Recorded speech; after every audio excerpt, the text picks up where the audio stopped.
Bonjour à toutes et à tous et bienvenue dans le JT de ce vendredi 11 février. Nous nous intéresserons aujourd'hui aux modalités pratiques de l'amende Covid-19, à la validité de l'indexation annuelle d'un loyer commercial et au rejet de déduction d'une provision.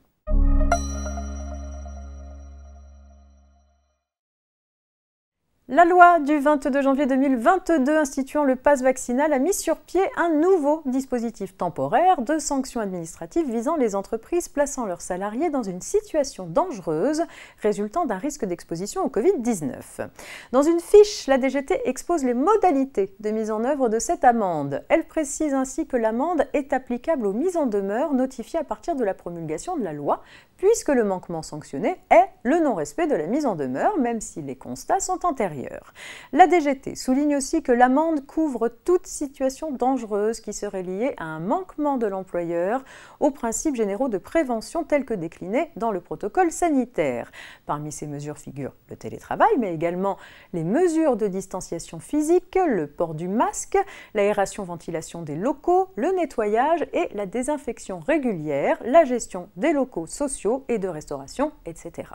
Enfin, l'amende encourue étant fixée à 500 € par salarié au maximum, la DGT indique que l'agent de l'inspection du travail doit préciser dans son rapport au DREDS le nombre de salariés qui se trouvent toujours dans une situation dangereuse après l'expiration de la mise en demeure, ainsi que leur identité poste par poste ou service par service selon la situation. En effet, un même salarié peut être concerné par plusieurs manquements, mais il ne sera compté qu'une fois pour l'amende.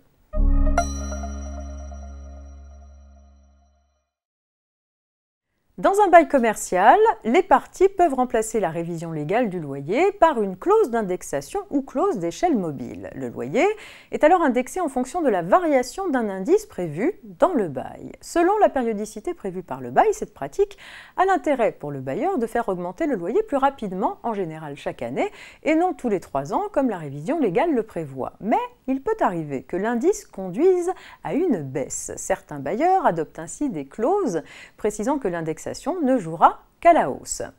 Après avoir considéré que de telles clauses étaient nulles dans leur intégralité, les tribunaux sont désormais plus nuancés. Seule la stipulation interdisant la variation à la baisse doit être réputée non écrite, tandis que la partie de la clause qui permet une indexation à la hausse reste valable. Conséquence, une clause d'indexation irrégulière ne permet pas au locataire d'éviter les augmentations de loyer liées à la hausse de l'indice. Le bailleur n'a donc pas à lui rembourser les augmentations de loyer perçues en application de la clause.